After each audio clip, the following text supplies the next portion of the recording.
Now may I welcome Sir Rabiul Islam and Dr. Sachin Kumar Singhal on stage and take over this stage. To be moderated by Sir Dodo.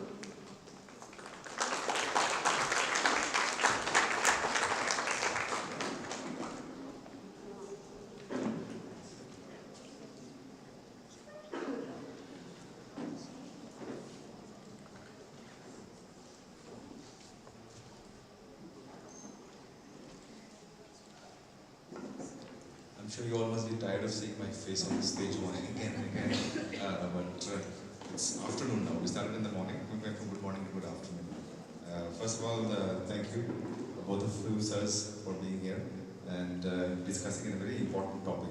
Although the wording of the theme is a bit confusing. It says, should we say no to drugs? I mean, common sense would dictate that yes, we should say no to drugs. But I think it also depends on the definition of what drugs are. Hard drugs and gateway drugs. It all depends on that kind of the terminology and it's a lexical usage you're, I think, concerned with. But right now we just want to discuss primarily. I'd like to actually bring in our SP sir. Sir, what has been your experiences in combating the drug issue in Ziro and in Lower Subansiri? Well, good afternoon to everyone. Am I audible till the last?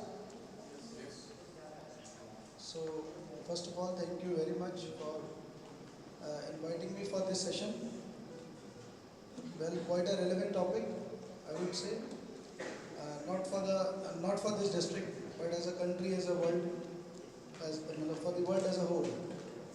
Well, as far as drug abuse is concerned, he rightly said that I also find I would say the topic of the discussion. I was a little perplexed, or I was in an ethical dilemma when I read the topic, why should we say no to drugs if I'm right? So, I believe we should always say no to drugs. There must not be any doubt about it. See, you must have heard about a phrase, everything in excess breeds contempt. So, do you know that if a cup of tea is also a drug when consumed in excess? Salt is also a drug. Sugar is also a drug. So, I have a broad perspective on this topic. When we hear about drugs, we only, our mind directly goes to opium, heroin, and all sorts of narcotic substances. But all these things which I just mentioned, they can also act as drugs if consumed in excess, and they can also cause potential harm. My experience so far, I would say, in the last 3 months, just more than 3 months only, since I joined Arunachal and got posted as SP Ziro. The problem, if we say for the state, the problem is acute, it's widespread, I would say. Few of the districts, few of the pockets of Arunachal Pradesh are severely affected. And as far as Ziro is concerned, so the silver lining is that the cultivation part is not there in Ziro, or I would say in Lower Subansiri district. The cultivation part is almost negligible. But as far as movement of drugs is concerned, yes, there is movement of drugs from the plains, I would say, and plains can include anything from Assam to Itanagar. But I don't know how many of you follow the newspaper or social media or the different news channels. We have been able to do quite a good work in this field. Since my joining, we have registered almost 11 cases under NDPS Act, which deals with this issue as far as legality is concerned, and more than 40 persons have been arrested. On the 26th of June, world over, as you must be aware, International Day Against Drug is celebrated across the world. But my opinion is that the the battle doesn't start on 25th of night and doesn't end on 26th of night. It's a continuous process, and it must be a continuous process. It's not like that 15th August or 26th January. Those days are celebrated in a positive way. But 26th of June, the world community has designated this day only to reinforce or to, so that the focus doesn't get diluted. But it doesn't mean that we work on this front only for a week or for 10 days or for say 2 days. Then we are just dealing with the tip of the iceberg, I would say. If we are working for 365 days a year till the issue gets resolved, then only you can expect that this problem gets reduced to a minimum possible extent. So I always set practical targets in my professional life also, in my personal life also. So in the first phase, let's target that the problem should be reduced to the minimum extent possible, followed by zero, drug zero. That will be good, I'd say. I just to continue with what you had said about the drugs coming in from the planes. I mean, I am a journalist, so I do have to ask around the questions, and we do get reports that there is actually some amount of not cultivation, but marijuana is also considered a drug, which grows widely and freely. Maybe not in Ziro itself, but outside of Ziro, where it is, it is harnessed. It is not cultivated again. It is harnessed by people and it's sold. Is there a truth to it? What kind of what demographics are we looking at when it comes to drug peddling, drug use? Who's selling? Who's using them? What are the locals involved? What is there an active drug ring, racket ring that's happening?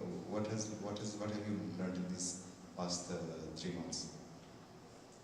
Well, as I said earlier, that as far as drugs peddling is concerned, there is no doubt about that. The drugs are coming from the plains. It's not the other way around. What I mean to say is that the peddlers are not going from Ziro to Itanagar to sell the drugs. For the simple reason is that, see, if a quantity of drug is available for X amount in plains area, so it becomes 2x or 3x in Ziro. So then this difference gives the margin to drug peddlers, or you can say they are economically insensitive. They have economic advantage in this. But if the particular quantity of drugs is already priced at 3x, then obviously it cannot be sold at X price in the plains. So as far as I would say the route is concerned, the ring is concerned, as far as my knowledge goes, as far as my experience is concerned, in this district, the movement is from the plains to Ziro. There is no doubt about it. It is not the other way around. So the people coming from the plains, they are harboring this nuisance. Secondly, you said about the locals. See, the issue is we have to look this problem in a bigger picture, in a broader perspective. Let's not categorize this issue into locals versus outsiders. Then the game is lost, because then you will have a bias in your subconscious mind that only the locals are doing this nuisance. No, it's not the right approach to look at this issue. What I have observed is when the locals start consuming drugs, so initially they are drug consumers, or I would say drug addicts. But gradually over a period of time, without knowing themselves, they become drug peddlers.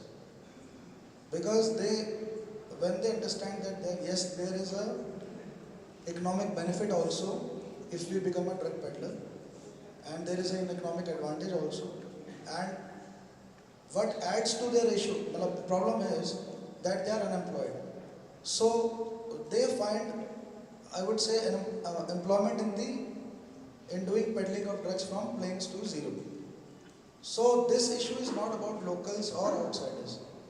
This issue is about drug peddlers, and I do not discriminate whether the person is a local or is a outsider. You will be surprised to know that in the 40 odd person we have arrested so far, I would say 60% or 65% were locals, who initially they were consumers when I interrogated them, and over a period of time they become peddlers. So there is a very thin line between consumer and peddler. So we have the work of rehabilitation comes at the stage of consumer. You cannot rehabilitate a drug peddler. Always keep this thing in mind.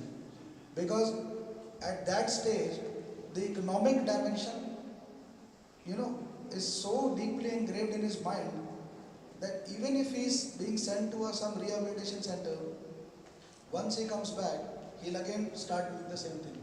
Because by that time, he doesn't know any other economic activity. So, and that is a very, very fast way of earning money. You just have to buy drugs from one place and sell to another place where there is a demand.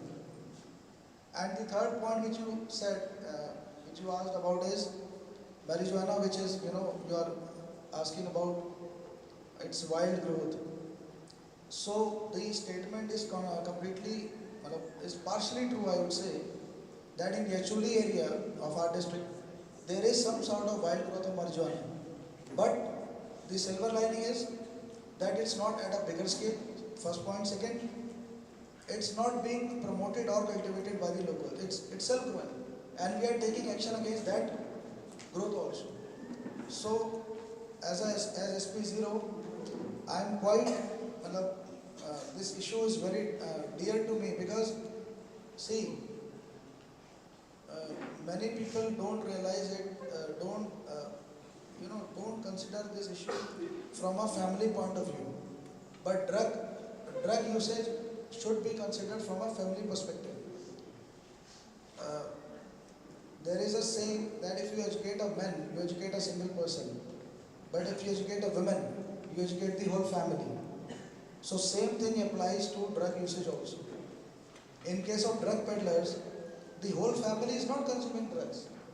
The individual is consuming drugs. But the whole family gets devastated in the process. So I consider this issue from a family point of view, not from an individual point of view. Because if we are able to save, say, 10 people, or if we are able to rehabilitate 10 consumers, so mind you, we have saved 10 families. Let me assure you this. And I have never seen any family of a drug user prospering. They might get short-term happiness or short-term luxury. The end outcome is always negative.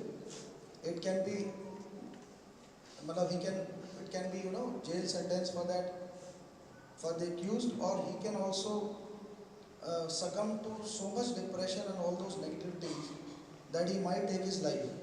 So just think about his parents, his mother and father, who raised his son or daughter in the hope that he'll make a good name of himself or herself in future. But by the age of 20, 25, 30 odd years, he's dead, he's gone. So this issue should be considered from a family perspective. Right. I hope I have answered all your questions. So there is like a ripple effect that it has. It's not just the stone that's dropped. It doesn't just drop at one point. The effects can be felt all across the water body. But to take from your point on rehabilitation, I'd like to get in Tribal Sir and the work that you've been doing with in Guwahati, and I'm assuming you also have people coming in from the entire region, not just Guwahati or Assam, about your experiences that you had and the importance of rehabilitating consumers and also bulk peddlers as well. Hello. Can you hear me?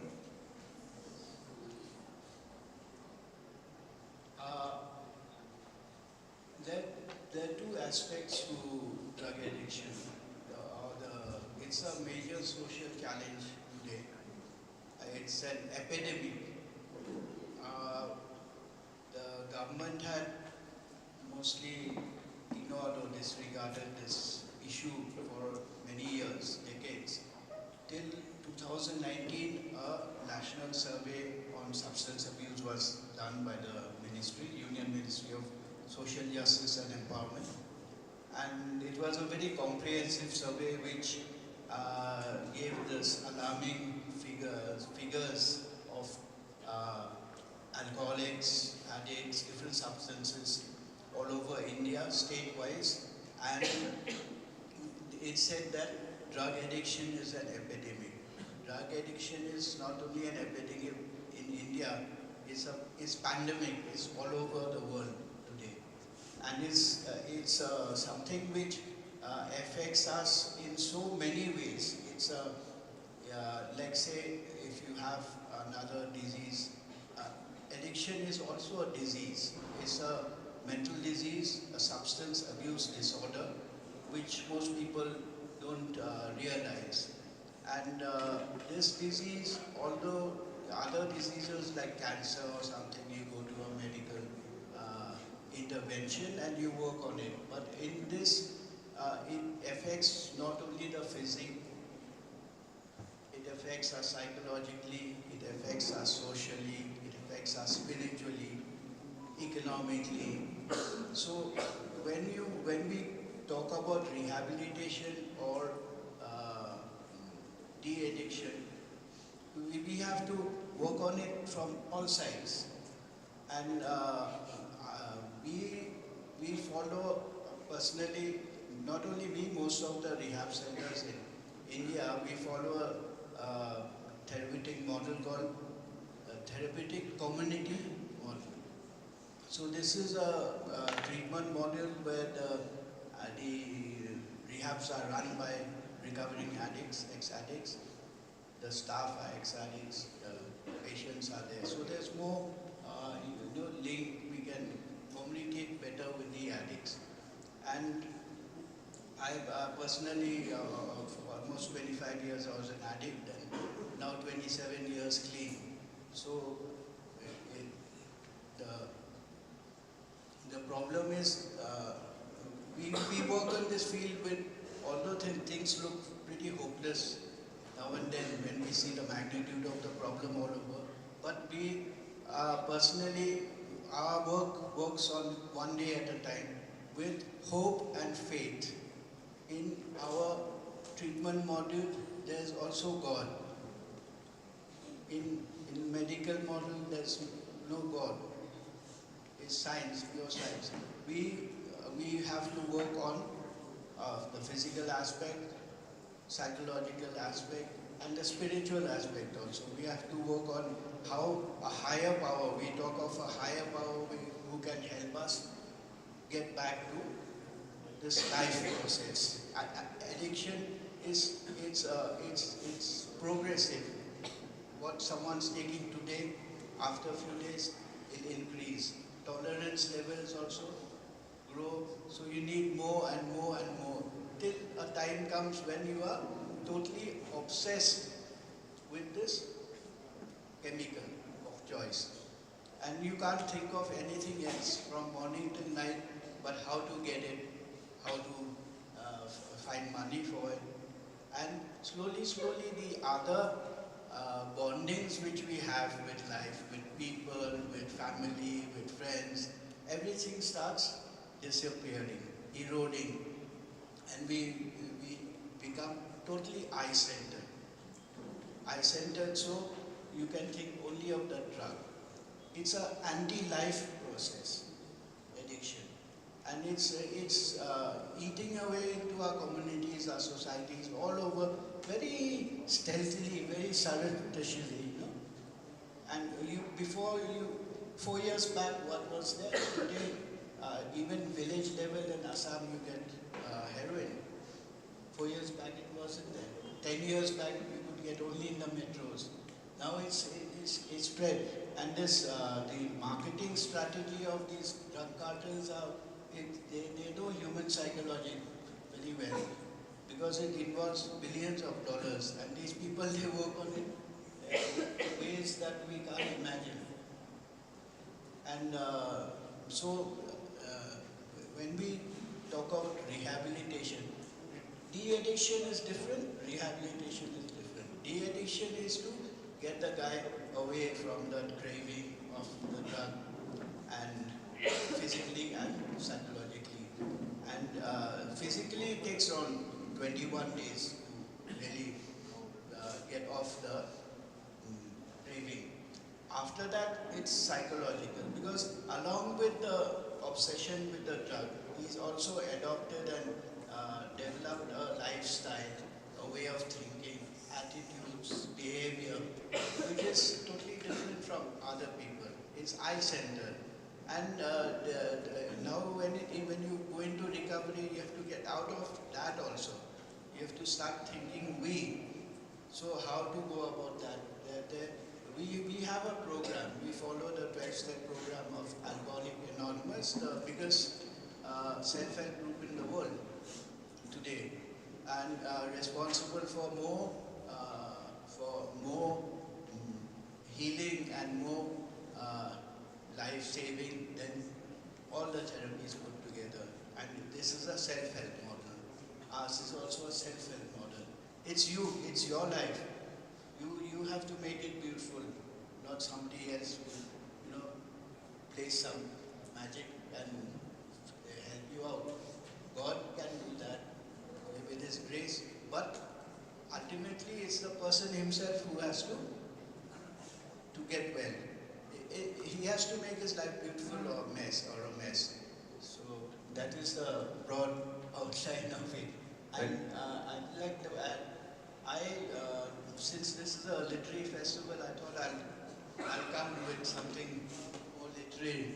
So during the first lockdown, that's 2020, I didn't know what to do, so I wrote a book which I had procrastinated for a long time. It's called Substance Abuse and Recovery, a handbook. It's basically a guidebook for people working in this field of this contains a lot of material. So that's it. As we've been doing, I hope you got enough copies to donate to the college library as well. I want to. Right. I'd also ask about rehabilitating peddlers or cultivators of products. In Arunachal, in the eastern part of Arunachal, we keep hearing reports of poppy fields destroyed by the administration and the police, which is all well and good. But what happens to that person's source of income after that? So now we can all say like, you shouldn't have done that. नहीं करना चाहिए था. आप क्या crime किया तो you should be punished. It's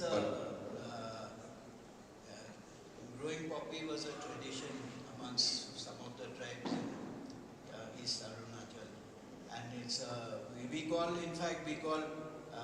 alcohol, opium, and ganja. We call them traditional drugs because they've been going on for thousands of years, and the other drugs are new.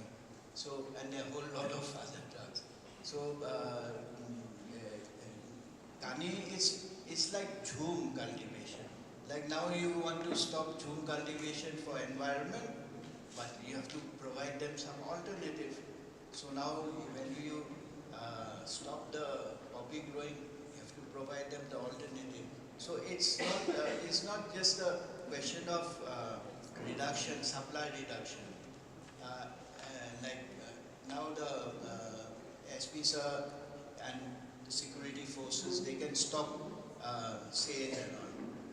But the demand will continue, no? So there's supply and demand. So now the demand, why is the demand there?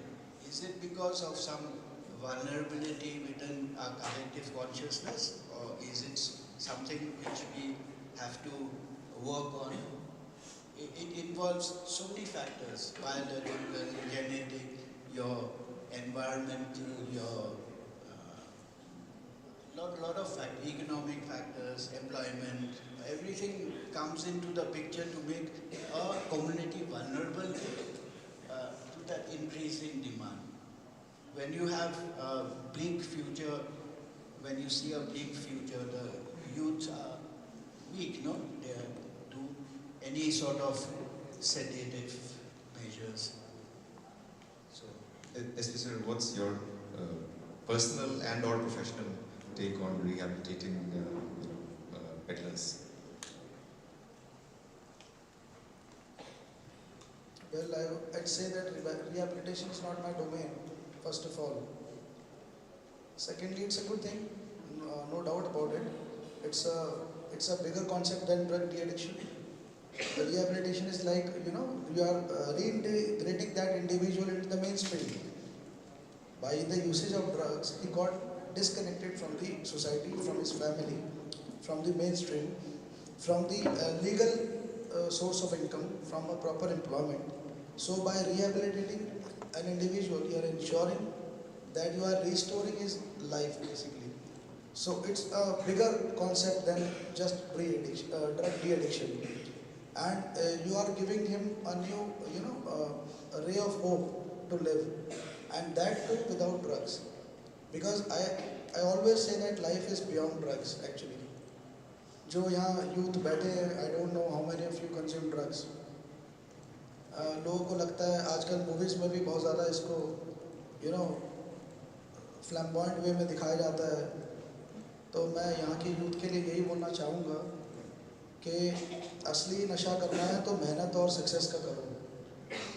ये तो आप करेंगे उतर जाएगा. मेहनत और success का जो आप अपने दम पे हासिल करेंगे वो कभी नहीं उतरेगा और वो आपसे आगे चलेगा हमेशा. आपके पहुंचने से पहले वो पहुंचेगा. तो ये जो I'm not able to recall that the movie गली बॉय. तो ये जो रैप एंड ऑल दो स्टफ, ये जितने भी रैपर्स हैं ये बड़ा कूल दिखाते हैं अपने आप को. I am saying it very bluntly in this gathering, but you don't know that those things are also destroying our youth. क्योंकि जो विजुअल इम्प्रेशन होता है that is always long lasting. Youth को लगता है यार मतलब ये है लाइफ तो असली. और ड्रग्स लेने के बाद एक देयर इज नो डाउट कि एक हाई मिलता है. That's why they are taking drugs. यार जैसे हम सुबह उठते हैं, I have a craving for tea. Some of you also might be having craving for tea or coffee. So that's what I said कि वो हमें एक हाई देता है. We get a feeling of happiness. एक अच्छा लगता है. So same thing applies to drug consumers and consumers also. But as I said कि peddlers को rehabilitate करना, to be very honest and frank, it's very tough. Rabiul जी बैठे हैं ये इस फील्ड के, he is an expert in this. He'll throw more light, but क्योंकि आप उस चीज़ को समझिए कि उनका जो इकोनॉमिक एंगल है वो ड्रग पेडलर्स के साथ बहुत स्ट्रांगली एंट्रेंच्ड है उनकी मेंटालिटी में. Until unless you provide them with gainful employment, और जब तक उनको नहीं लगेगा कि इस एम्प्लॉयमेंट में उनकी इनकम भी अच्छी है, डिग्निटी भी है, and it's a better option than selling drugs, they will not be rehabilitated properly. You will not achieve long-term results in that. आप एक बार rehabilitate कर देंगे, they'll again fall back to the same trap. और जैसा कि इन्होंने कहा कि सप्लाई डिमांड की बात की, so there is no doubt about it कि जो ड्रग्स का इशू है, it's a part of global conspiracy. I would say it's a racket, it's a part of organized crime which is operating at the global level. It's not a small thing. हम बार बार बात करते हैं drugs ज़्यादा है, drugs Arunachal में ज़्यादा है. But सी जो हमारी जोग्राफी है अरुणाचल की, it's very close to golden triangle. Myanmar, Thailand, Laos and Vietnam, ये एक ईस्टर्न सेक्टर में ग्लोबल मैप के it's called as golden triangle. And golden triangle has always been notorious for drug peddling. तो geographically also Arunachal is very vulnerable because the state shares borders with Myanmar also. और वहाँ से भी बहुत drug filtration मतलब drug leakage होती है. So this all depends on market economics, supply demand. Apple, for example, जो Apple कंपनी है वो क्या करती है, अपने प्रोडक्ट्स की डिमांड ही बनाती है मार्केट में. जो आदमी 10,000 रुपये खरीदने से मतलब एजुकेशन पे 10,000 रुपये नहीं स्पेंड करेंगे लोग, लेकिन आईफोन आते ही लॉन्च होते ही सबसे पहले बुक करते हैं विदाउट थिंकिंग कि उसकी एक्चुअल कॉस्ट क्या है. Is it actually worth of 1.5 lakhs. मतलब मैं तो सुनता हूँ न्यूज़ में देखता रहता हूँ कि people go to the extent of going to Dubai also, Dubai चले जाते हैं फ़ोन लेने. और मैं वही आपको समझाना चाह रहा हूँ कि जो इसका जो मार्केट इकोनॉमिक्स है, जो इसमें प्लेयर्स इन्वॉल्व हैं, they have created such a hype, they have created such a scale of demand कि वो सप्लाई उस पूरी नहीं हो पा रही है उसको डिमांड को पूरी करने के लिए. इसीलिए ये जो चेन है सप्लाई और डिमांड के बीच में, इसको तोड़ना बहुत ज़्यादा ज़रूरी है. आज के टाइम में आप में से बहुत कम लोग नोकिया का फ़ोन खरीदेंगे. I am quite sure no one will buy Nokia phones. No matter कि अगर वो कितने भी अच्छे होंगे तब भी नहीं लेंगे आप लोग. मोटोरोला भी नहीं लेंगे. everyone will run after Samsung or Apple or all those stuff because वो लोग अपनी डिमांड ही क्रिएट नहीं कर पाए with changing times. But drugs के साथ क्या इशू आ रहा है कि with every passing day, with every passing year, new sort of drugs are coming. जितने भी फेस्टिवल्स होते हैं, चाहे वो बकाडी नाइट्स हो, चाहे वो सनबर्न हो, चाहे वो ZFM हो, so people look up to के ठीक है जो म्यूज़िक वगैरह वो तो है ही, बट एक हाई भी होंगे उसके बाद म्यूज़िक सुनेंगे रॉक स्टार्स का ZFM ग्राउंड पे. तो it's a very complex issue. जितना आपको इजी दिखता है ये उतना इजी है नहीं. I am always of the opinion and keep one thing in mind, no single agency in this world can eradicate this issue. No rehabilitation center can eradicate this issue. No police force in this world can eradicate this issue. It's a complex problem, it's a multifaceted problem, and all the components, parts of the society, whether they are NGOs, police forces, law enforcers, judiciary, rehabilitation agencies, everyone has to work in synergy. Then only the results will be sustainable, will be positive, and will have a long-term impact. आपने हमेशा history में पढ़ा होगा कि we got independence in 1947, but the first revolt took in 1857. So 1857 में जो mutiny हुई थी, सिपाही म्यूटिनी, वहाँ से शुरुआत हो गई थी. एंड जस्ट इमेजिन कितने साल लगे हमें एक्चुअल इंडिपेंडेंस मिलने में. So same thing applies to drugs also. अगर आप सोचें ये 1-2 साल का गेम है, 10 साल का गेम है, no, it's a bigger issue and everyone has to fight in tandem. Thank you. I'd like to add this concept of rehabilitation. Now, I feel these rehab centers we talk about is a misnomer because nobody is doing rehabilitation. They're doing de-addiction. I'm also doing de-addiction. But rehabilitation means what? When you help that person through his personal issues and reintegrate into society. Now, there's so much work in this field. All these years we've been just treating. For 27 years, maybe 3,000 boys have gone through my rehabs. But in Assam, now there, according to official figures, it's 3 lakhs addicts. There are say 100 rehabs at around say 4,000 addicts they're looking after. So 2,96,000 addicts are still outside needing urgent intervention, urgent help, healing. But we need to increase the treatment centers also. But now government has announced the new standard operating procedures just yesterday, where I feel most of the rehabs will have to close down because the guidelines put up for nursing homes and other clinics, which the rehabs cannot maintain that, charging hardly any fees. So I mean that's because there was no conversation with government and us. And they spoke to the medical people.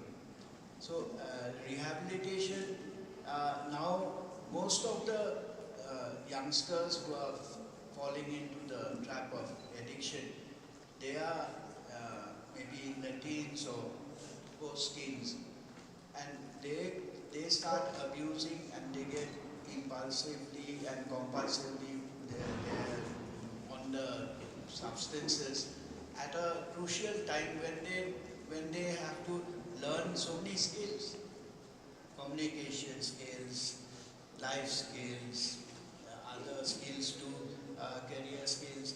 But at that time they are abusing. So now when we treat them, they become okay, they want to do something in life, full of energy. What will they do? They don't know what to do. So it's a very complex situation.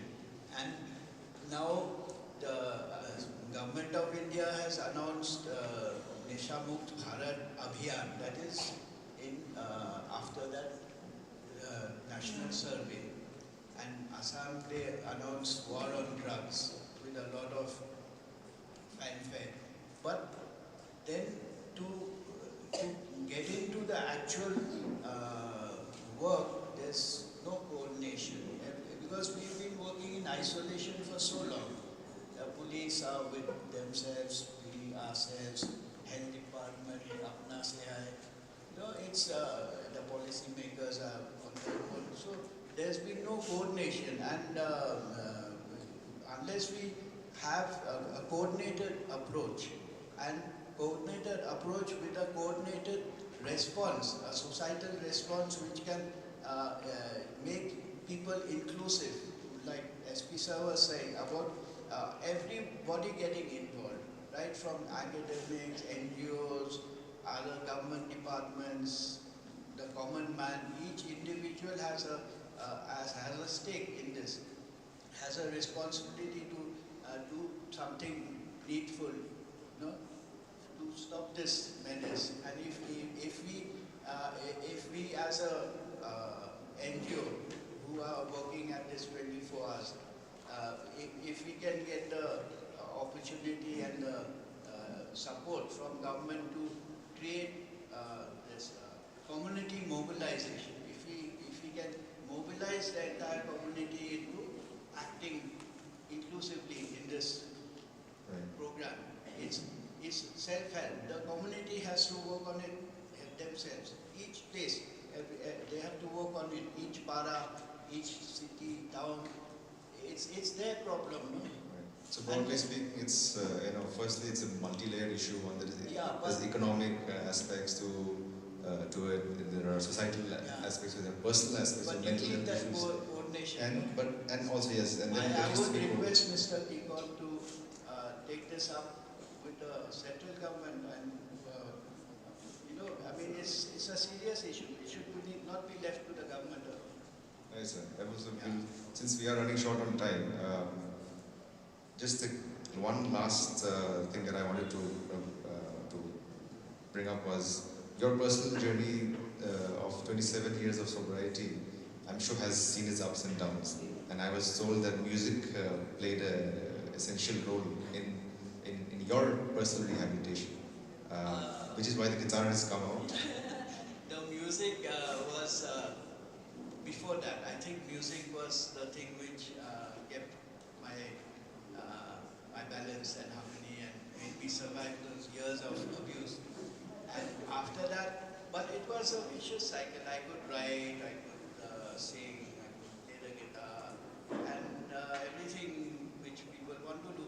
But it was a vicious circle. I was going round and round, round and round.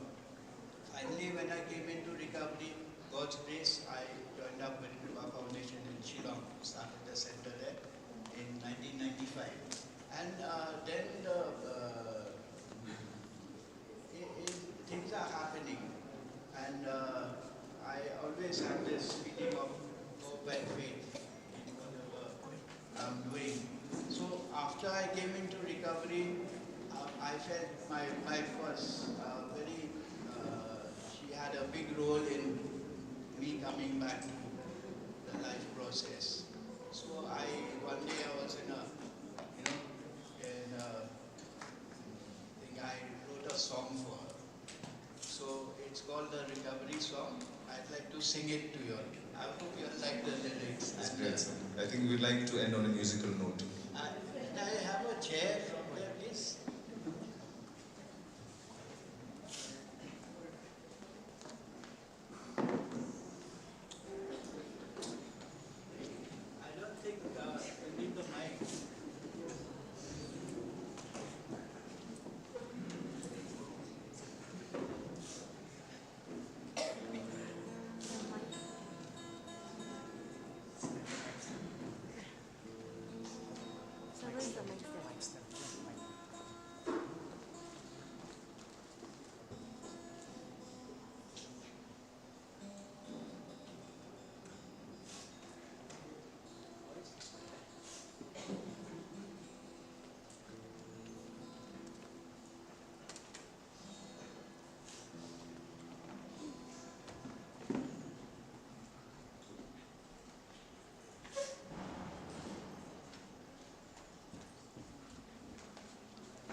song was to my wife.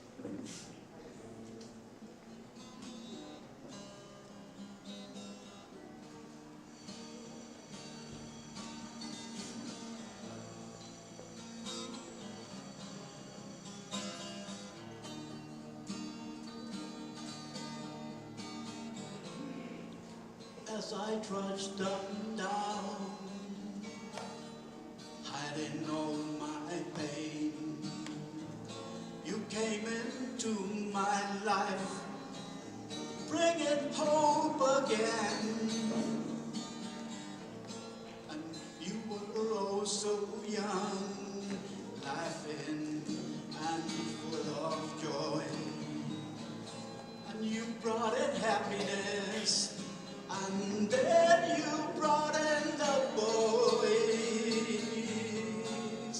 filling my life, removing all the hate, all the anger, before it got too late.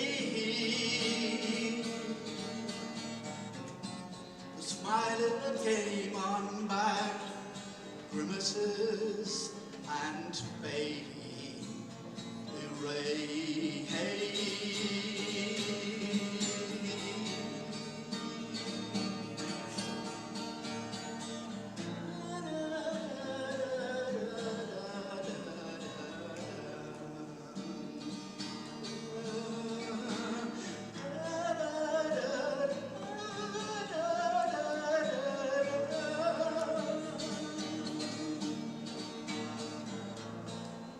about being so cruel and told you many lies.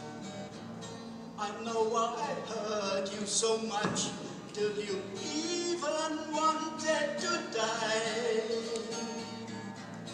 I know I brought you tears, lonely nights, and all those fears of so many unknown things. I brought them so near to your loving being and your blessed soul,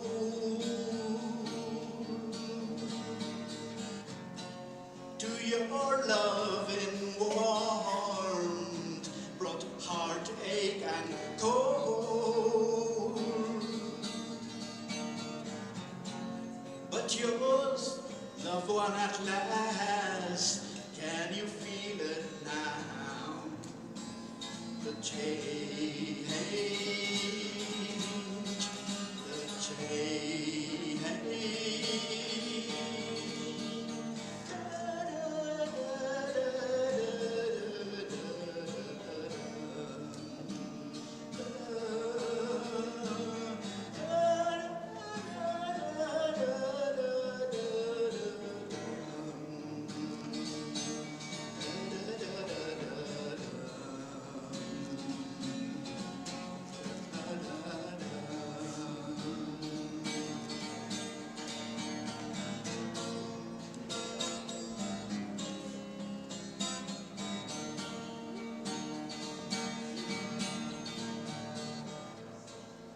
It's been so many years now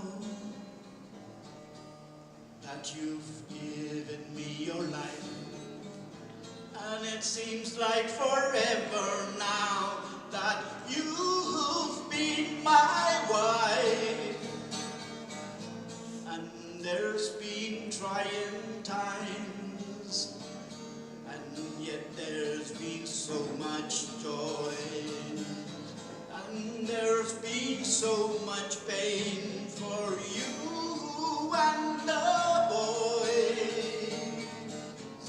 But let me tell you now, whatever is my dream, you'll be the always, whatever it may seem.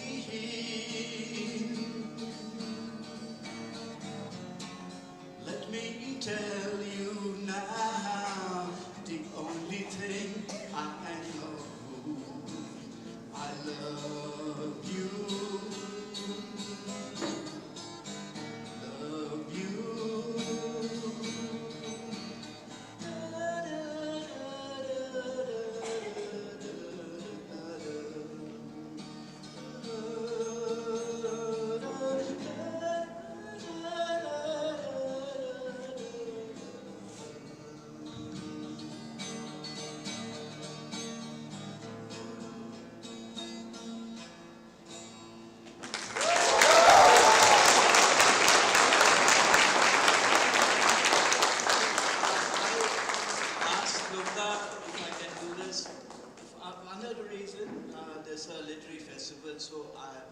lyrics have never been considered part of literature earlier. Till Bob Dylan got Nobel Prize for Literature in 2016. So after that, lyrics has, and if you look into lyrics, you look at the lyrics of the Beatles, the lyrics are something so poetic, so, I mean, great things. So I request Lumna to include this lyrics into the, so you can have a combination of literary and music next year. Thank you so much. Thank you so much. I'm really looking forward to it. Next edition. And what a great way to end the session. There was a wonderful rendition with it, so touching. And the lyrics played such an important role in it. Once again, thank you everyone for attending our session. Both sirs, thank you so much for your time and your knowledge that you shared. Hopefully we can move forward in a brighter way. Thank you.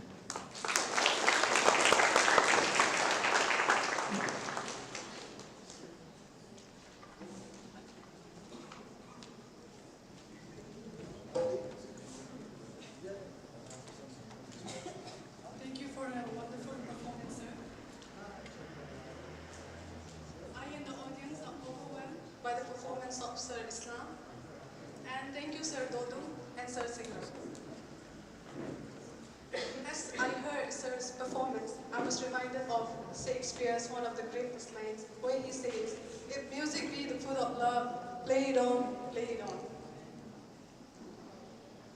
So now, we have on stage is an immersive reading of the book Flintstone, with the author himself, Sir Kikon, in conversation with Sir Madhura Gavendra. Now may I request both the poets to come upon the stage and address the audience. A big round of applause.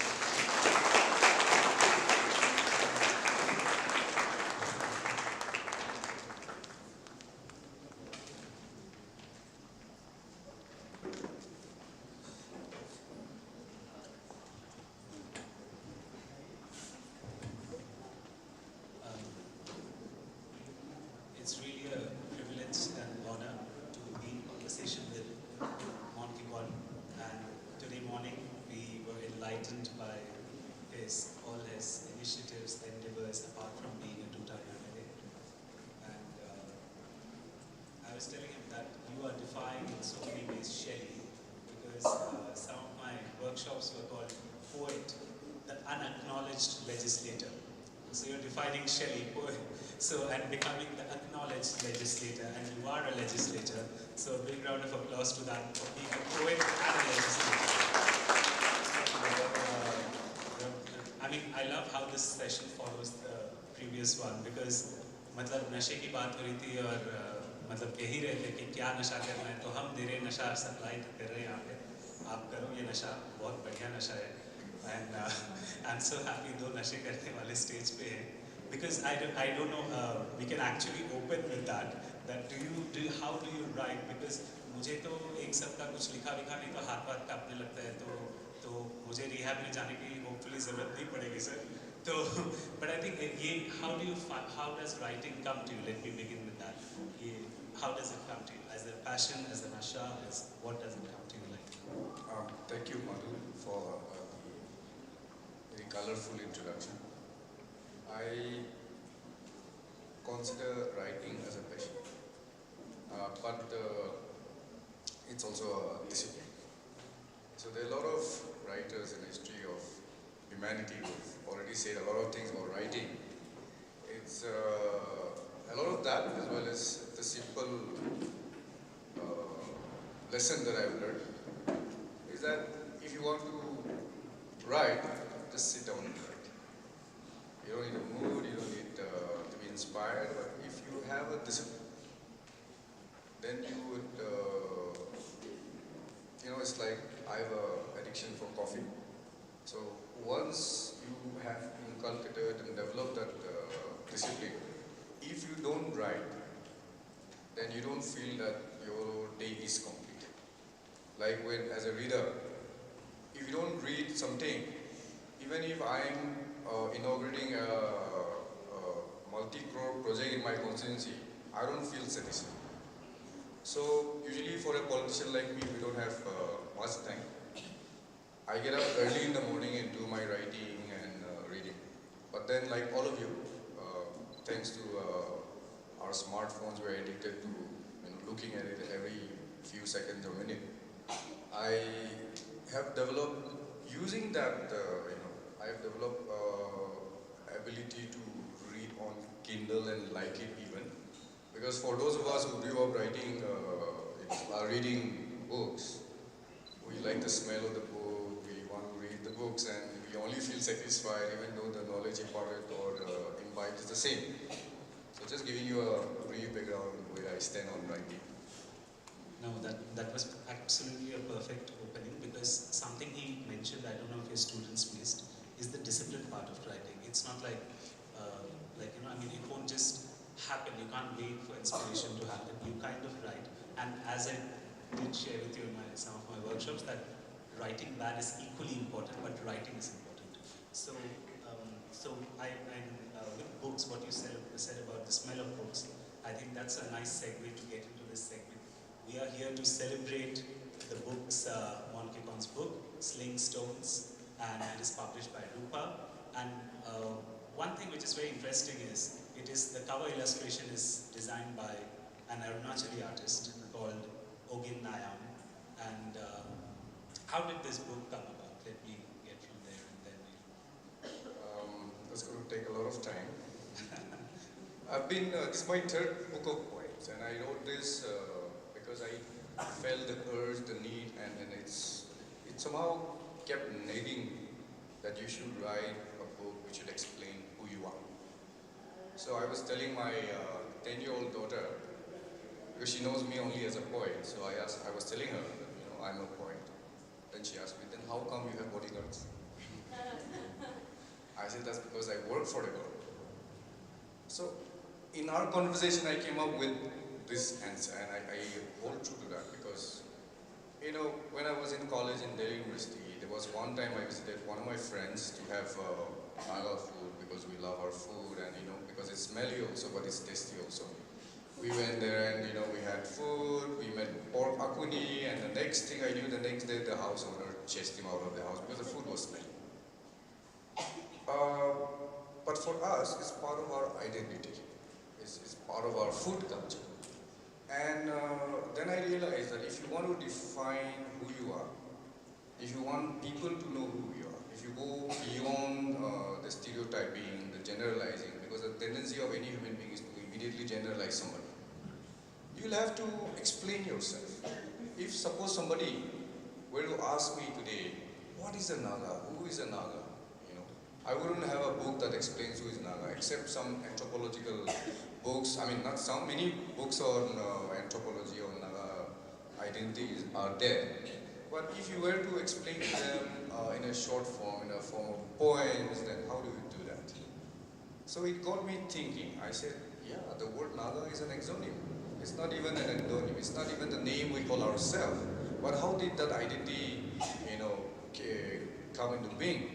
Why is that identity driving us into a lot of movements, a lot of issues, and how is that impacting our lives personally?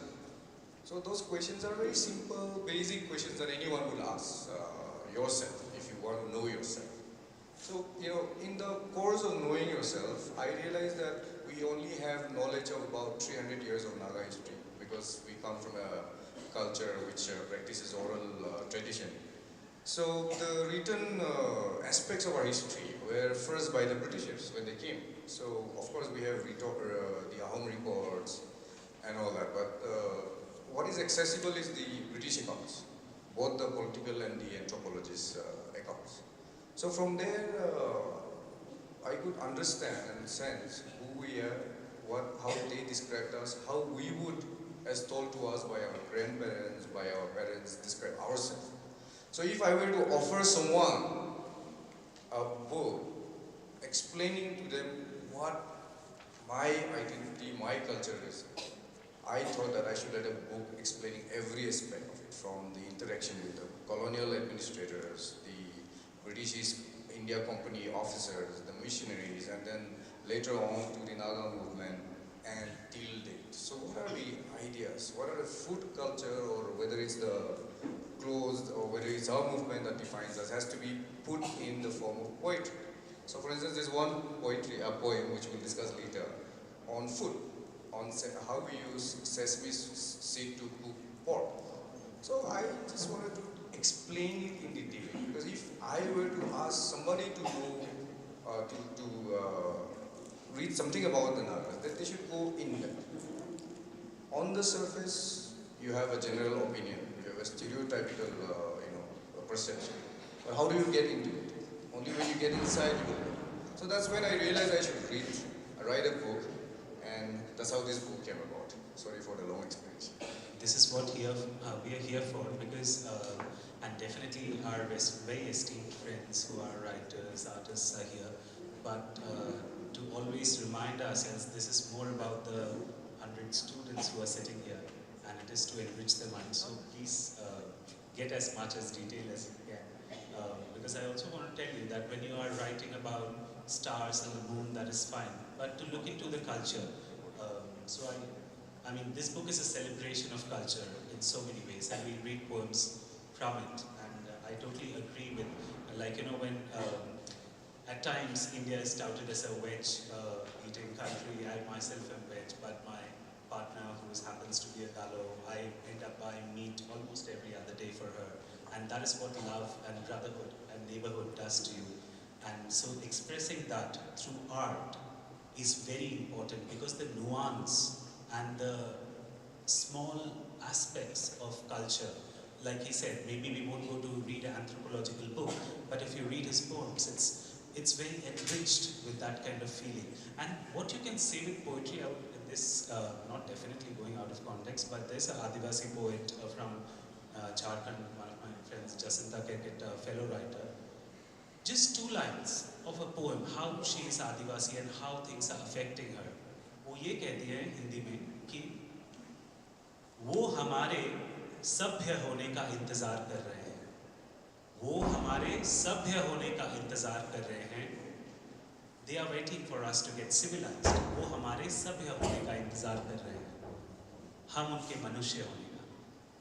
So that's about it. At times it is so deep-rooted, and the way you can say some things to art, probably you can never express it through anything else. So how did this way of writing come to you? How did you discover this? Because I feel so akin in that, I'm so, in a way, thanks to Lubna for putting this session together again, because I feel like that's a beautiful way of documenting it. How did this come to? It comes naturally, or did you think that I want to take the anthropological and conversational way of life to go through it? How did this come, this part? This is a very relevant question, because it's getting the crux of the way I imagined ourselves challenging the series of historical narratives that has reshaped and also misinterpreted our region. And I'll explain a little bit in detail. If you look at all the political reports of the British colonial administrators, and also the anthropological books that in the 18th century, it's not called the British, because every European was trying to come this side. So it was called, if you look at the records of the Europeans, you would find that every available terms to dehumanize a people have been used. They will call the Naga the savage Naga. They will call somebody the headhunters. They will call the uncivilized brute. All those choices words to abuse a community because of the fact that they didn't understand each other's culture. And I was just documenting in the West to make Kohima a political headquarters. From 1931 to 1873, it took 42 years for the British to establish one political administrative headquarters. So the violence perpetrated and the amount of people killed and the number of villages burned for a number of times have been documented. So when you look into all that, you will see that our ancestors have fought in the name, you can call it bravery, You can call it courage, but it was merely for self-preservation, mostly, sorry. And then because our practices were a little different than theirs, but for them it was not even for resource, especially for a state like, for a region like the Naga Hills. It was not even for revenue. There was no revenue to be had. There was no resource to be, exploited at that point of time. They just wanted a route to Imphal from Dimapur, which was a Kachari area that time. So for that very purpose, the amount of violence perpetrated, the amount of name calling. So these days we often hear a word in the parlance of most of the insurgents that you give a name, you give a dog a pet name and shoot it. So it was a classic case of that, and that history, which is not taught in our schools, which is not discussed in our universities, is something which is hidden. Only specialized PhD students will read. And as my one doctor uncle used to tell me, PhDs, they write good scholarly works, but people hardly read it. So what is which is the agency which will communicate this history? So because we have to challenge that narrative, I felt that the best way to challenge that is through arts, is through poetry. And I felt that the words that I will use, the subjects that I will take up, will be those that will challenge those narratives which dehumanizes our region. For instance, when I talked about the exonym, the name now, for instance, if you look at Nishi, what is the meaning of the word Nishi? Or whether it is an endonym or an exonym. So I read somewhere that they also call themselves human beings in their own language. See, the worldview in the way they look at themselves is that we are human beings. So that the name they gave themselves, which is the endonym, is human being. Likewise, my tribe, we call ourselves Kyongs, which means human beings. But the Britishers called us Lothas. So that name stuck. So a lot of this kind of unseen violence in terms of the language used, not only the military violence, has to be addressed even now, even today, and I think more pertinently today. So that was the reason why I felt that art is the best weapon against the British colonial dehumanizing words and languages used.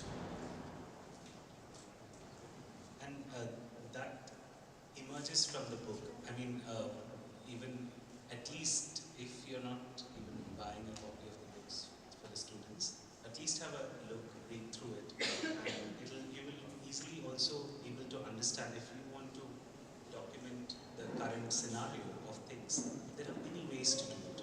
There are songs, there is poetry, and so you can approach it from a very different spaces.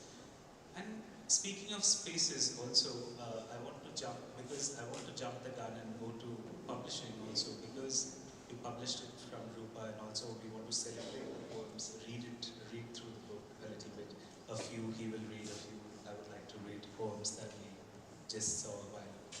So jumping the gun to publishing also, you published with Rupa, and that's a great feat, because another currency that they pass around is poetry doesn't sell, so we are not going to publish you, and they keep publishing Rumi, who wrote Soul. He died 700 years ago, so ye dene ki bhi zarat nahi, wo dene ki bhi zarat nahi. So I'm like, with all due respect, Rumi, Gulzar, all are fine, but why this tokenism with poetry? And how important is it to bring out voices like us, like yours, and also, what do you feel, I just want to add so that you can go on a long conversation with it, and what do you find is the role of independent publishers also of poetry generally in the region in India as a resource? I think this is one relevant issue that writers in the Northeast have been ignoring, not discussing. Because maybe like Rumi, they think that for long after their death, their work, which is published by independent publishers in the Northeast, will get marketed by major publishing firms like Penguin, Harper, and all that. So that kind of understanding may be there. In the past, if you look at the trajectory of Indian writers from Northeast getting published in mainstream publishing firms, there have been very few. There are like few writers, and it's like one or two people from Delhi who will get all the writers from Northeast and publish their books. And it doesn't sell well. If it sells well, also most of the authors here are not, of course, they, like any estate, like any artist, want to publish for art's sake. There is a idealist vision of why they want their book to be published. But for me, I come from a different generation. I come from a generation where I want the whole of the world, the whole of India to know my story. So how will that happen if you want your books to be sold only in your local bookstores? Today we have Amazon. Today we have online options where your book can be sold anywhere in the world.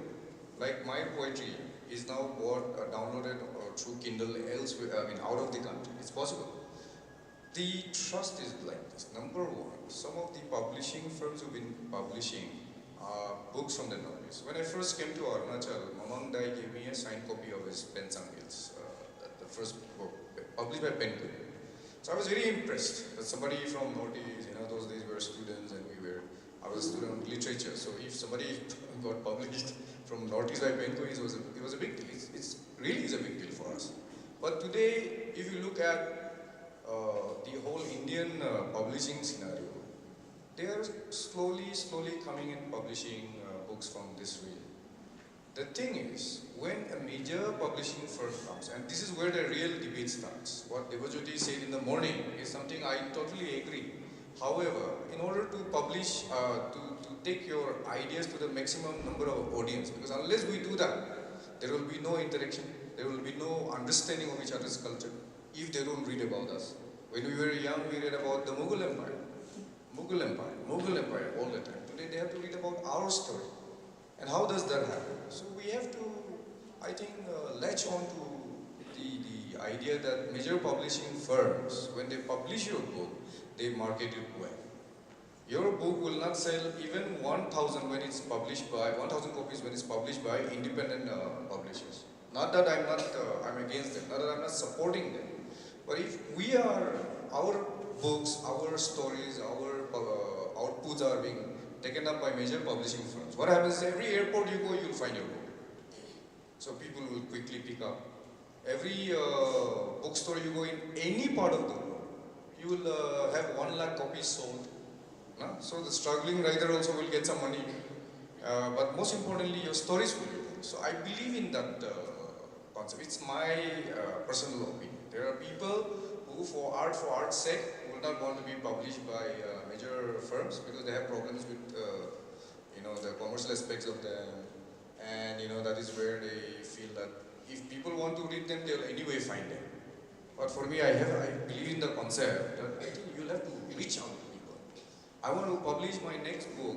My next book is coming next year, but I want to go and release my next book in the University of Tokyo. Why not? When the Japanese came and fought the Second World War in Kohima, why not? Why not in University of Tokyo? They're still coming to my official residence in Kohima. The Japanese government sent a committee to look for the bones of the dead soldiers in Kohima. They're still coming. They have already commissioned some money for that exploration. So tomorrow I'll go down to University of Tokyo and say your ancestors came to our land and they lost the war because we didn't support you and all that. So we have to tell them our story. Why not? But to do that, you'll have to be backed by publishers who have international presence. And some of us may not believe in that. It is drowning. But I tell you something. In my essence, because after my MA, straight away I worked for a publishing firm. So I know that business. What happened was, our writers who are good, who are artists, have been exploited by people who, in the name of promoting you, have not given you a good deal. All the money has been made by those people who are promoting you. And this is from experience. If I am lying, please do your research. I don't want to name names, but given that experience, today I feel that why not? Why shouldn't somebody from Northeast win the Booker Prize? Why shouldn't Janvi Bora or Janice Paniet win the Nobel Prize? Who is stopping us? So they are going for the big guns, HarperCollins, Penguin, they're getting recognized everywhere. Isn't it good for all of us that we have great writers? We have the next Arunachal from Northeast. We have the next Vikram Seth from Northeast. So why don't we promote them? But the only way to do it, they have shown us already. So I will say that even though the argument exists, everyone has the right to take his own decision or the other. I would say we should promote our stories. It can only be done when it's marketed well. Definitely agree to that. And to add to that, why not have our own Booker probably Northeast? And you never know.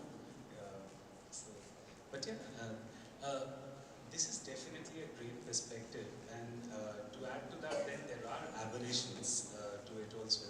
Like myself, Digbajyoti is an example here in that sense that so the point being, you have to have the gut and the passion, and wherever you want to, like, definitely the availability and things like that. I mean, barely, like, the harsh truth being, the major publishers barely publish poetry, and definitely you have had the grit and luck to get it done.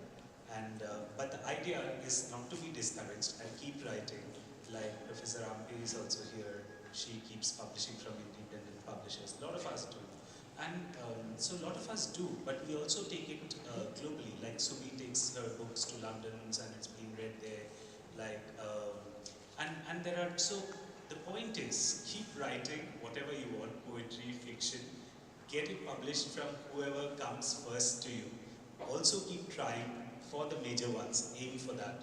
But the idea is to keep doing it, because Digbajyoti will tell you that I'm an aberration also, because Red River in a way started with my book, and it's approximately 150 books old now, with international writers, national writers, including inline writers like Maman Dai. So at times, you could be the driving force of things and begin something and put your heart and sweat and grit to it and ensure that, I mean, I would also like to, in this sense, acknowledge my many patrons who support, and especially even to students who have bought my books, bought his Mr. Kipan's book. It's heartening to see this, because poetry doesn't sell, they keep telling us. But every time we do a reading, to which we'll go on to next, people do tend to buy books. And that is so we have to change the narrative, own the narrative, change the narrative. And so Prakriti Foundation, one of my patrons, does buy books in bulks and sends it to across India artists. So there are many avenues. The point being, there are many avenues. You just have to have the grit. And something, I don't know if you guys again noted it, I would like to highlight to that, the use of phones, because it is so much. He was talking about the use of phones, like he has the first idea on a phone or something before getting to, so that the idea doesn't slip off, right, probably, or some kind of writing. People have received the Booker Prizes by writing on phones. So if you think that the phone is, you don't have a journal, notebook, something, start journaling in your phone. What's your word of advice on that? How to use the phones? The first thing is, if you look at the young people today, after time they are spending their time on smartphones. So they actually are used to that mode of communication, and they're getting habituated to that. The familiarity of it can be used to our advantage. First, people were not used to reading on Kindle, but it got on. And now when you're in an airport, you want to carry bulk of books to while traveling. So if you have Kindle downloaded on your phone, then you can read a book. It's the same thing, but you just have to discipline your mind a little bit initially. But once you get on, it becomes a habit. Number one. Number two, writing. I wrote Sling Stones. Half of it is, I wrote it on my smartphone. So while I'm bored listening to a boring lecture, thank you for saying that out loud. Thank you. I will write it down. And it's the same thing. You just have to go home and type it down later, edit it, and tune it, fine tune it, and then collect it. So I would say, at the same time, let me just push the discussion a little further on that publishing one, because I felt two things. Number one, and I would like to ask Lupna to take this seriously. Number one, and Father Mendoza as well. See, if you look at Northeast, there has been mushrooming of literary festival in every big capitals of Northeast. And what does literary festival they promote writers, they bring writers to discuss, and they bring publishers as well. Now in the Northeast, we do not have a massive major Northeast literary festival as Ziro. If you bring it, all major publishing firms will come flying down. I'll give you one example. What is Ziro? Ziro is a 2-tier, 3-tier town. How many bookstores do you have in Ziro? Look at the map. Suppose in a place called Futsero, it's just a subdivision in Peng district of Nagaland. I sold 100 copies of this there. And I was thinking, why this big major publishing firms have not been able to penetrate all these 2-tier, 3-tier towns in the entire region. You see, there is a market for it. There is no businessman doing that calculation right now. But once we have some business entrepreneur who can come up with an idea to sell books in Northeast, we have 50+ million population in Northeast. We have enough market. Whereas a best-selling book in India today would be somebody who sells 1 lakh copies by going on TV, by making controversial statements to sell their books, and ensuring that people are curious about it, whether the book is the book's quality is good or not. It's selling. But the thing is, people are reading those books because once they have invested, they'll have to read at least 50% reading mean out of 1 lakh copies sold, 50,000 copies who have bought, 50,000 people would have read your idea. So it's a very interesting opportunity that we have not grabbed. If we grab this opportunity, if we have, all our people coming together and saying, okay, Amitabh Ghosh came and gave a talk at the Shillong, literary festival, I forgot the name. But somebody of his stature coming. And every big writer wants to come. Vikram Sen will come, all those big names will come. They will promote this region. Once this region is promoted, then we will have our own agents for all the big publishing firms. Recently, there was a lecturer in Kohima College whose novel was published by Penguin. So she is like me, an obscure small town writer in Nagaland, some corner of India. But because Penguin published it, it's now available in every damn bookstore, excuse my language, in India. So how do we amplify our voices? By sticking to our notions of the fact, that art for art's sake, by thinking that we are, not less than Shakespeare or, Yeats, or by coming back to reality and ensuring that we be practical and amplify our voices. So these are some of the ideas I want to throw to Lubna. Please take it seriously. Think of organizing a Northeast Literary Festival. Thank you for that. I now understand. You see how smoothly he functions. Now I know how he's a poet and a politician. Like he already gave tasks to Lubna and Father while promoting and reading his book. That's beautifully done. So you already have job at hand from the policymaker himself. Okay.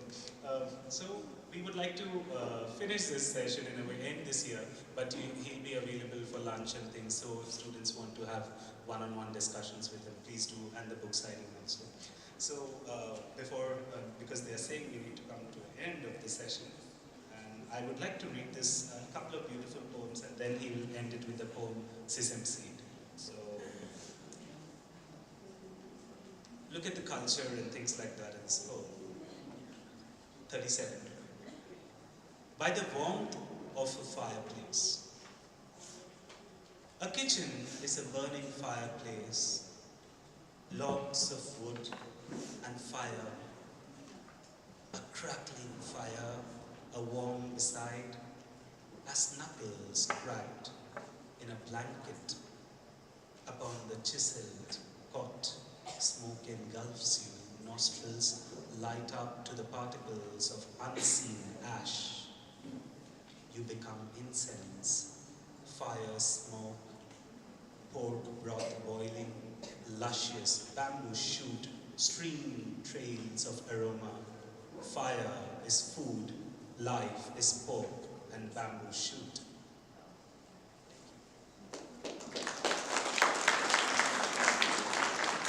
Another poem which I loved is called The Seed Sermon. The Seed Sermon. A sermon was delivered as prophetic as the croaking of toads, alighting from an old jeep left from world wars within a pine forest, leaving trails of marauding Japanese by a short man brimming with ambitions.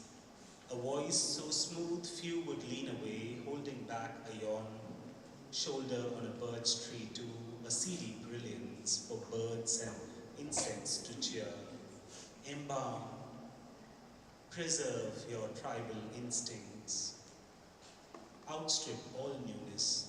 Forward a nation, ignore a thought, a silly notion. He said you would mold, reshape, realign. If the American vision was white, ours is red.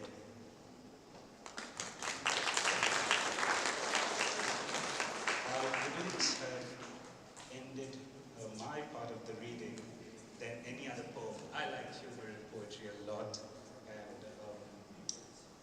and it's not like direct humor; it's this subtle kind of thing. And so how old people take it easy and they really pay no heed to anything else around them, and they are in their own thing going on in their mind. This poem is called "Off to Church," and then Mr. Kikon will read Sisame Seed, and then we come to the end of the session. Off to church. Grandma went to the church in search of healing. That's where they said she would find it. Just sit in the front near the pulpit. She sat in the front as told, must listen closely as she was hard of hearing, as age was catching up. Anytime, they said, she might die. When Grandma returned home, she told her neighbor to bring the wild boar meat dried by the fireplace. She said she needs it for dinner. Thank you.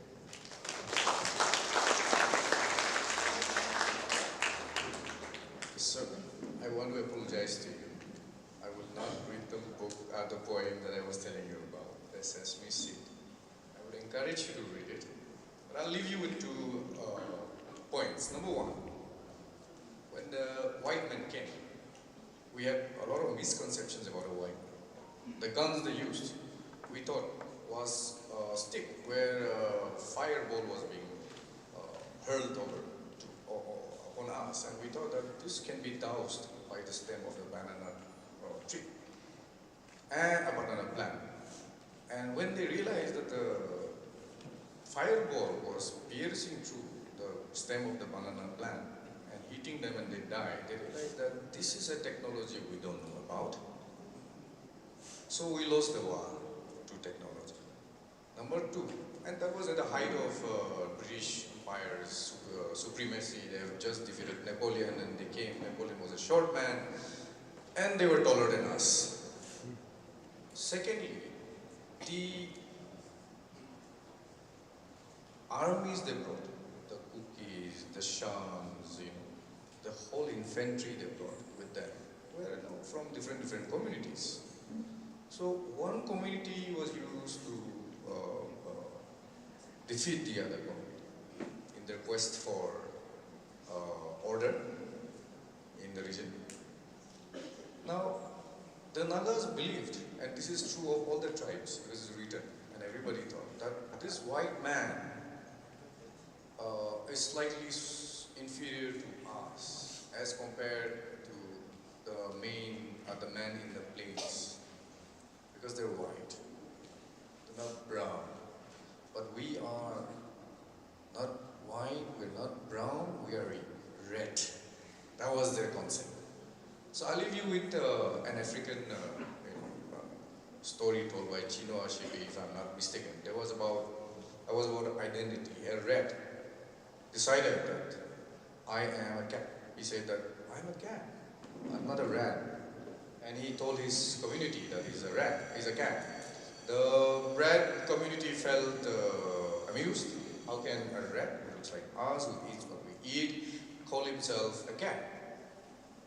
Now, one day he went to the bathroom of somebody's house, and there in the bathtub the water was full. Unfortunately for him, the cat caught him. He told the cat, "You cannot eat me because I am a rat. I'm a cat. I'm not a rat." So cat got amused and he said, "How can you say that?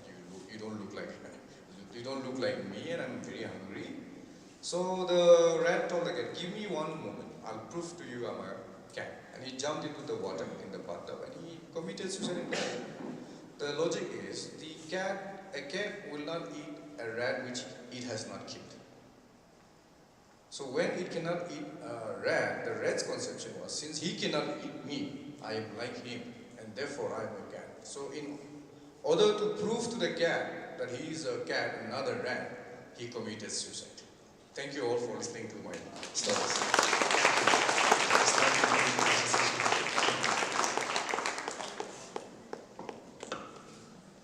Thank you for an immersive session, Sir Kikon and Sir Raghuvendra. Moving on from the poets, we have great artists amongst us. To lead the event towards culture and creativity, we have with us Ma'am Manka Mayanglangdam, an Indian Manipuri folk, classical, contemporary song performer and a penna player. She is also one of the few remaining Moirang, Sai and Basok artists. She received her training under several famous Indian classical artists like Guru Langatai Toinu and Padma Shri Guru Kangengmang Mangi, and is the recipient of the State Icon Award in Manipur, India. She collaborated with Welsh artists on Ziro Focus project to create their first piece, Rera Rehai together. They have since been on tour in the UK and India in 2022. We also have Dr. William Rees Hoffman, a Welsh-American multi-instrumentalist, his music exploring the various tonal qualities of string instruments. He recently recorded sessions for an upcoming album, tentatively titled Yanwai Ilau Yan Ukain Iles. I hope I pronounce it right. From his home in the Rhondda Valleys, inspired by the hill regions of Wales, North and Northeast India. Rees specializes in both the Indian sarod and the Afghan rubab, and earned a BA degree in Hindustani vocal music from the Maharaja Sayajirao University of Baroda in Gujarat, India, and also holds an MMUS degree from SOS in sarod and rubab performance. Therefore, and it is to be moderated by Sir Karma Paljor, the founder of eastmojo.com. Now, without further delay, I would like to welcome Ma'am Manka Mayanglangdam, Sir Rees, and Sir Karma Paljor to come over the stage.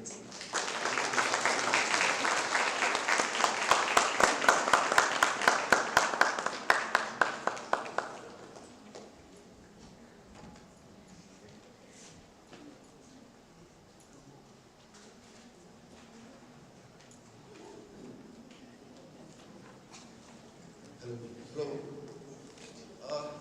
So, good afternoon, everybody. See, this is the effect of no lunch. Remember that we stand between you and your lunch. Yeah. Good afternoon, everybody. This is like really low, slightly louder. I'm going to beat the Ziro Music Festival. So, the Literature Festival, the noise has to be higher than the Music Festival. Good afternoon. Everybody's woken up. So, today I have with me two very, very accomplished people. Of course, younger than me. So, they've traveled around the world. So, if you're awake, we are going to take you on a journey. This journey is through a tunnel powered by the internet, where dreams come true, right? You, sitting in Ziro Valley, can tomorrow work with somebody in, say, Colombia, Brazil. That is the power of the internet, right? And Manka has actually done that during the pandemic. The pandemic closed all doors for everybody. But there was that one door open for all of us, which was, what was that door which was open for all of us? Internet. Yeah. So we're going to talk about the internet. I don't think I need to wake you up a little bit more. Do I need to wake you up more? Yes? No. I'll say hi, you say hey, okay? Let's see how loud you can go. Hi? Hey! Hi? Hey! Thank you. So, three of us are sitting here and it is fate that has brought us together because all three of us have a Wales connection. Dr. Rees is half Welsh, yeah, which I respect. The other half I don't know. Manka has performed in Wales at one, some of the most prestigious places in Wales. She has performed and she has collaborated with a Welsh artist. I got a fully paid scholarship to Wales. I didn't even have to buy the air ticket. I was so lucky. So I studied advanced journalism. You can also do that, if you try. So this whole conversation is about that. And I, being a lazy journalist, the first question I'm going to ask both of them is a very lazy one. And this will be an interactive session, so I point to you, you quickly ask a question. So keep thinking about the next question. I might run out of questions. What is the laziest question that a journalist asks? Tell me about yourself. आपको कैसा लग रहा है? Doctor रीज आप zero में आए, आपको zero में कैसा लग रहा है? आप कृपया बताइए.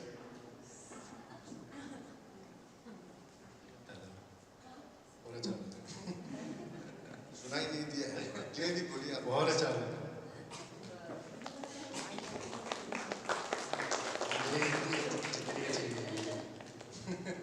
आपका हिंदी अच्छा है. Manka, to you? Sorry, I'm really bad in Hindi. So No, for you it's not Hindi. okay. Yeah, I'm good. This is my second time here in Ziro, and it's amazing. A little bit tired today because I haven't slept for weeks now. So I dozed in between, but it's good. Yeah, I'm awake now. It's a literature festival, so you can go off to sleep every now and then. We'll keep talking, take a nap, and we'll come back to you, yeah? So let's talk about this fantastic collaboration and listen closely to what they did during the pandemic, because Wales and the Ziro Festival came together to create something amazing, where two artists sitting remotely were collaborating. It's not like your online classes, where some of you will just be online and not actually, your mind is running somewhere else, right? They had to put their mind to it and work on a music. Tell us about this brilliant collaboration. Hello everyone, once again. A very good afternoon. Thank you for having me. Well, the music collaborations, it all happened with just after one phone call from Anup. And then he told me about, do you want to collaborate with a Welsh artist?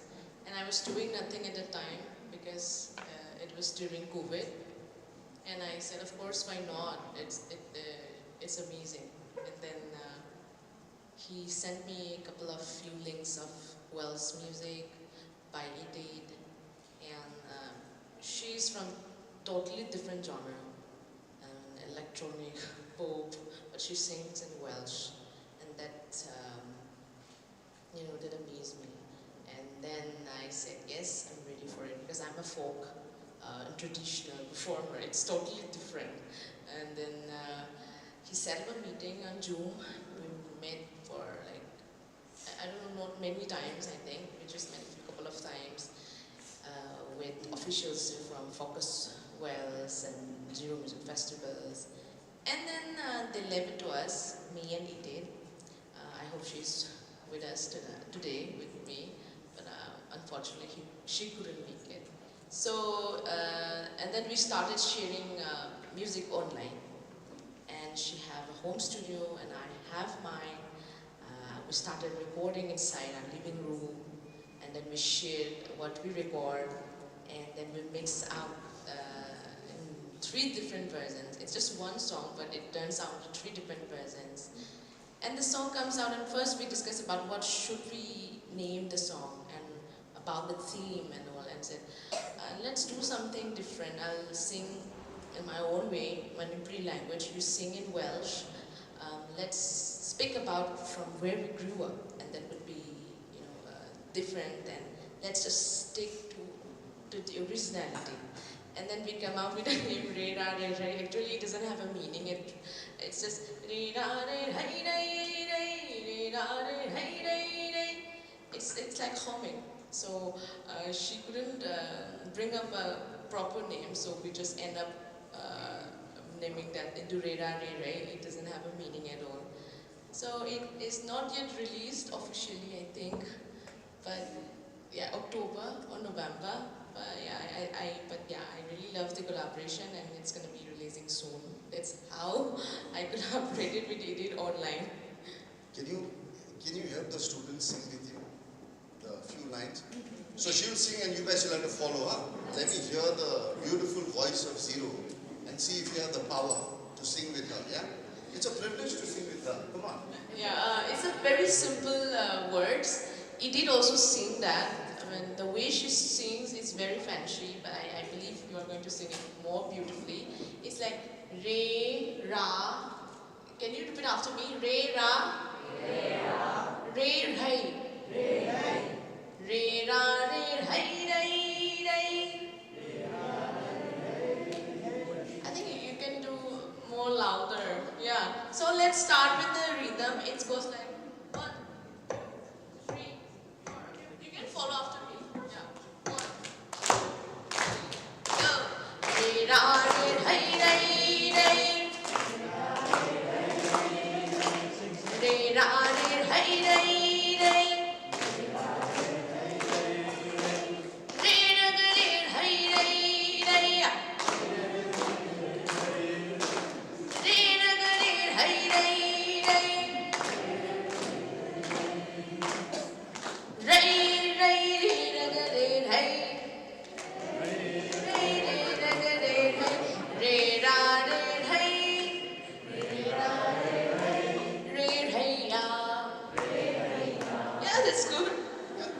So Father, you have stars in your midst, yeah, Father. You're very lucky to have such wonderful students.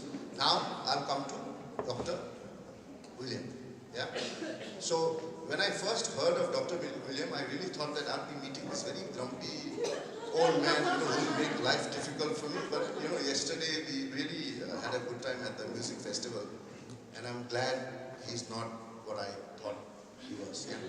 Not yet. Yeah. Not yet. So which kind of musical genre do you think he plays? What is his specialization? Rock, classical music, EDM, electronic? What do you think he does? Because you've read, some of you have already read these things, that's why you're saying. Very smart, yeah? Okay. So classical, and I'm going to stay with the thread of taking you guys to where they have reached. So 4G, 5G, internet is evolving fast. Pandemic hit us. Pandemic hit art and culture like nothing else, because they thought that is something that you don't need to survive, but we need our art and culture to survive. Where do you think this collaboration is going? Are we going ahead, or have we gone back? I think it certainly brought up a lot of very interesting and fruitful opportunities for collaboration, as this collaboration has talked about. Although for me, I'm very glad to have gone back to playing music in person, because for me that's where I find the most sort of creativity interactions in person playing. Because there was something I did during the pandemic, trying to create a piece between the Sarod, which is the classical instrument that I play, and also the viola, which is what I grew up playing, between myself playing the Sarod and someone else playing the viola. And it only really came about kind of when we finally could meet, basically. So for me, there are those opportunities that are created, but I think I find the most kind of inspiration with sitting with people and being able to sit with people face to face, which I think is... That's very interesting. So when you're collaborating, when you sit face to face and you talk to each other, you meet, you know your personalities. So we think that the chemistry is much more. So was there a difference when you actually met in the, so how was it like working just online, and suddenly meeting her? Did it, enrich the experience more? How was it? Well, basically, we always wanted to meet in person and perform live as premiere, but we couldn't do that, so we had to mix down the song and send it to the officials. But luckily, we got to perform at UKVers Welsh as part of Focus Welsh Festival. Yeah, it's totally different meeting in virtually, and we meet in person, and we sing completely different when we met, because the energy, the vibe is very different. And then there are so many new ideas came up. So obviously meeting in person and performing together, it's something, yeah. And it's a wonderful collab. I'm so looking forward to listening to this. I'm also looking at you because I've already told you in the start that I want questions from you. So, whenever you have a question, that is, you are ready with the question, just raise your hand. I want questions from you also, okay? So, after this question, I don't have a question. So, that question has to come from you. Doctor, please also talk to us about your work, the Afghan Duo, how it came about. Because he also plays Afghan classical music, but he's never gone to Afghanistan. Yeah? So, talk to us about that. So the Afghan duo that we performed yesterday at the music festival is actually kind of part of a larger project that I've been working on with an ensemble that kind of tries to create music between Hindustani classical, Afghan classical, and Persian classical music. So in this Afghan duo, neither of us are actually Afghan. So the other musician is a friend of mine, Sina, who's from Iran and plays the tombak. But we play traditional Afghan tunes and some of our own compositions. Part of the larger project is to kind of create something that you might have heard in the sort of the 15th or 16th century, when musicians from Iran and musicians from Afghanistan were playing with musicians from India in India, kind of all over India, not just in Delhi, but also in Gujarat and these different places. Okay, I've run out of questions now. Guys, can you help me? Not one question. One question? Where? Anyone want to ask a question? Help me? Don't you? You are not a student here, come on. Students?